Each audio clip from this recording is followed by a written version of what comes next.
안녕하십니까? TU 뉴스 고현정입니다.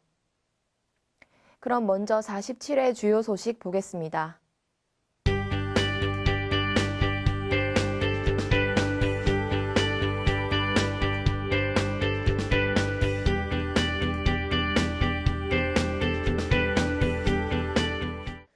매 학기마다 반복되는 수강 신청 대란에 혹 때려다 혹 붙인 셈이 돼버린 복학생들의 불만이 있었습니다. 커리큘럼 중복으로 인한 수강 불가 피해에 대해 홍은영 기자가 취재했습니다. 우리 대학은 지난달 24일부터 26일까지 3일간 수강 신청이 있었습니다. 우리 대학은 장바구니 시스템을 이용해 재학생들이 수강 신청의 불편함을 줄일 수 있도록 되어 있습니다. 하지만 복학생들에게는 별 도움이 없었습니다. 장바구니에 담을 때는 수강 신청 불가능인 강의가 아무런 이상 없이 담겼는데 막상 수강 신청 당일에 신청을 하니까 오류가 뜨면서 안 되더라고요. 오류가 뜨면은 대기 순번이 1000번 밖으로 밀려나면서 장바구니에 담았던 전공이나 교양도 못 듣게 되고 그런 일이 있었죠. 네, 저희 학과 같은 경우에는 학과 전공 수업이 많지 않은데 졸업을 하기 위해서는 졸업학점을 채워야 되잖아요. 근데 그 졸업학점을 채우기 위해서는 어쩔 수 없이 지금 다른 학과의 전공까지 들어야 되는 상황이 생겨서 그 점이 좀 많이 불편한 것 같아요. 즉, 특정 과목 A, B가 합쳐져 새로운 과목인 C가 만들어졌는데 A, B 중 한 가지를 이수했을 경우 새 과목 C와 커리큘럼 중복으로 신청 불가하다는 것입니다. 이에 자신이 원하는 강의를 듣고자 하지만 제대로 활성화하지 못한 정보전달 시스템의 문제로 복학생들의 피해가 컸습니다. 이번 문제를 통해 다시는 이러한 문제가 생기지 않도록 학교 측은 발빠른 대처와 방안을 찾아야 합니다. TU 뉴스 홍은영입니다. 전국적으로 헌혈하는 사람의 수가 줄어들어 혈액 부족 현상이 심각하게 드러나고 있습니다. SNS에 퍼지고 있는 헌혈 괴담의 진실과 그 잘못된 인식을 김한결 기자가 취재했습니다. 환자의 생명을 살리는 헌혈. 전국적으로 혈액 보유량이 떨어지면서 심각한 상황이 연출되고 있습니다. 더욱이 SNS에 올라온 헌혈에 대한 잘못된 인식으로 인해 헌혈에 동참하는 수가 현저히 줄고 있습니다. 헌혈 후 하루에서 이틀 정도면 일상생활에 전혀 지장이 없도록 혈관 내외의 혈액순환이 완벽하게 회복됩니다. 한번 사용한 헌혈 기구들은 모두 폐기 처분하기 때문에 헌혈로 인해 다른 질병에 감염될 위험이 전혀 없습니다. 혈액 관리에 사용되는 재원을 혈액 수가에만 의존하고 있으며 국민들이 지로 형태로 납부하는 적십자 회비와는 전혀 무관합니다. 현재 SNS상에 떠돌고 있는 헌혈 괴담으로 인해서 작년 대비하여 헌혈률이 8% 이상이나 감소하고 있습니다. 이 괴담은 2008년도 사실과 무관한 내용을 올린 최초 유포자가 처벌받은 상태의 내용이 다시 떠돌고 있습니다. 위급한 생명을 살리는 데 이용되는 혈액은 누군가의 헌혈로만 만들 수 있습니다. 인터넷에 퍼진 헌혈에 대한 잘못된 인식을 바로 알고 헌혈에 동참할 수 있는 우리 대학 학우들이 되었으면 좋겠습니다. TU 뉴스 김한결입니다. 날이 따뜻해지고 옷차림이 가벼워지고 있습니다. 봄이 오고 있다는 뜻인데요. 봄이 되면서 나타나는 봄철 피로 증후군에 대한 지식과 자가 피로 진단 및 극복을 신혜미 기자가 취재했습니다. 봄이 시작되는 3월.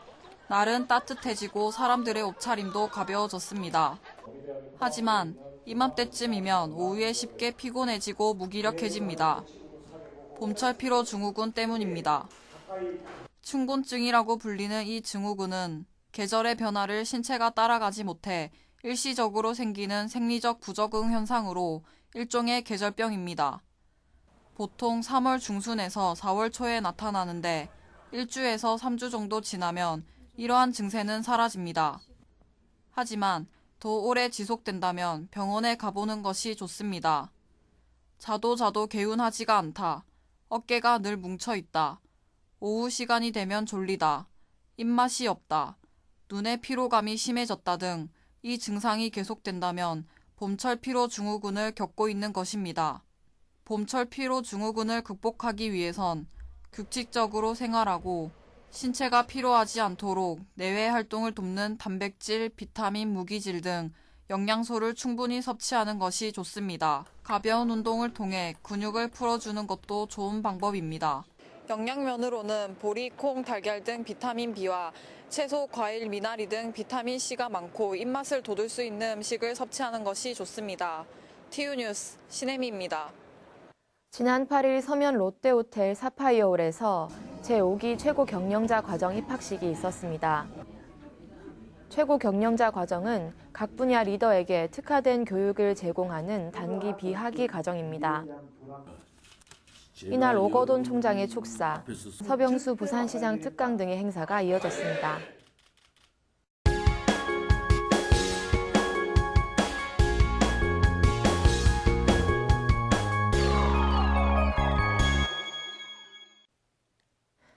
사람과의 관계에서 첫인상은 가장 중요한 부분을 차지합니다.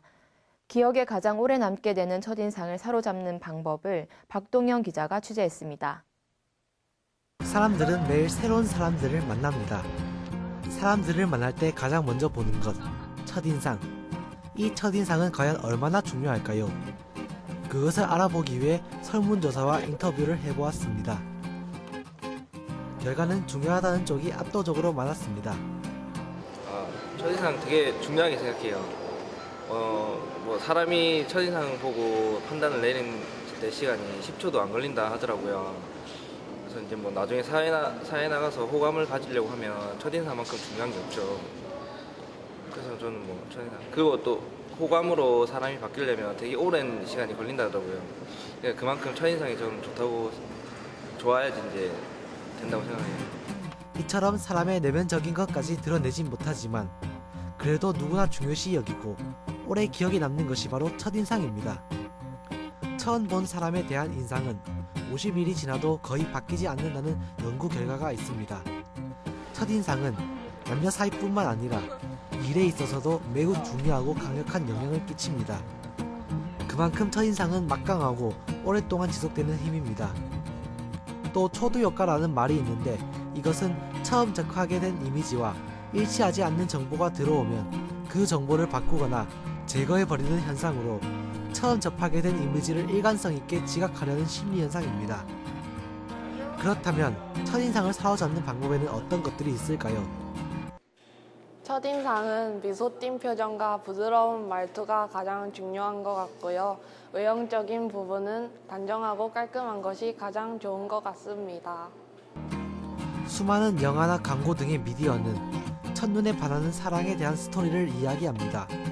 또 취업을 위해 무슨 옷을 입고 어떤 표정을 지으며 몸짓은 어떻게 해야 하는지에 대한 컨설팅을 받는 경우도 있습니다.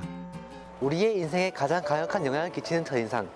성공을 하고 싶다면, 사랑을 하고 싶다면 누구라도 반할 만한 멋진 첫인상을 만들어 봅시다. TU뉴스 박동영입니다. 봄이 다가오고 있습니다. 무거운 겉옷을 벗고 가벼운 발걸음으로 학교를 오가는 학생들에게도 봄이 오길 바랍니다. 마지막으로 부산 국제 보트쇼 영상을 보며 뉴스를 마치겠습니다. TU뉴스는 항상 여러분과 함께합니다. 고맙습니다.